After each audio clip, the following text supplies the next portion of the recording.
Welcome, everyone is a Xiaomi Redmi Note 10 and today I'll show you how to put this device into Fastboot mode.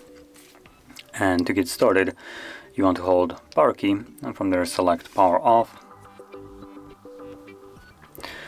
Now once the device shuts off, you want to hold power key and volume down. So power, volume down, both of them at the same time. And there we go, we are now in the Fastboot mode. So that is how you would boot into this mode, and once you're done with it, you want to leave it. All you need to do is really hold the power key, and you're gonna hold it till you see this little Android disappear from the screen. There we go.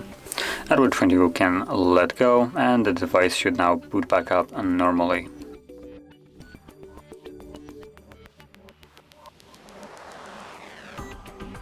And there we go, as you can see, we are back on Android.